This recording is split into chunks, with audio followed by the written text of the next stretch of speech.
Welcome to the Creative Play and Podcast Network. Join us as we review our favorite RPGs, collectible card games, MMOs, video games, PC games, and bring up interesting topics and things that we'd like to share with everyone. Sit back and enjoy the show.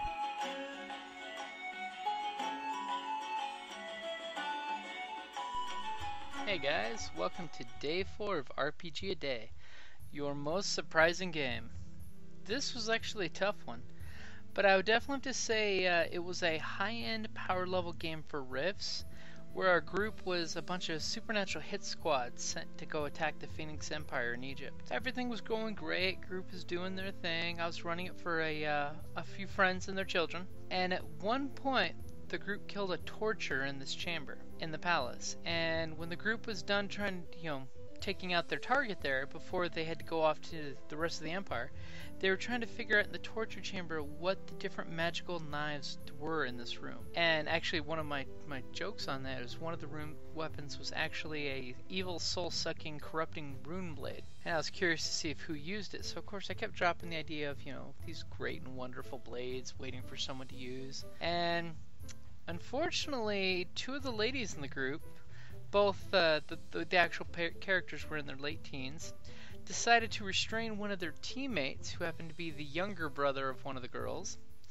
and they proceeded to go about describing, and her brother was completely going along with this because it was completely in character for their characters, that they went along basically throwing knives into him, torturing him with the individual blades, just to find out what exactly the blades did. And even though later on in the adventure he had the chance to retaliate against them, and I fully expected retaliation after, basically your character endures long torture, he actually basically claimed that there was no harm, no foul, because not only was he a demigod, so he regenerated very quickly, but he was actually wanting to know which of the blades was more powerful so he could keep it, which happened to be the soul-sucking rune blade. And it just surprised me that he took the shot on the chin and just kept going.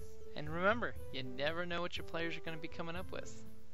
So I'll talk to you guys on Day 5 of the RPG A Day. Hi, this is Kelly, aka Trixie from Ragnarok and Roll, a Scion to Ragnarok story, and Tilda Wimblewick from D&D Journey of the 5th Edition. First off, I would just like to say thank you to everyone for listening to our varied adventures, as well as for rating us on iTunes and RPGpodcast.com. If you haven't rated us yet, we would greatly appreciate it if you could. And if you're looking for more ways to support our efforts, we are now on Patreon, a great site where you can help us continue making more podcasts, as well as some special surprises for our patrons. If you can, please look us up at www.patreon.com/cppn. Every little bit helps. And again, thank you for listening.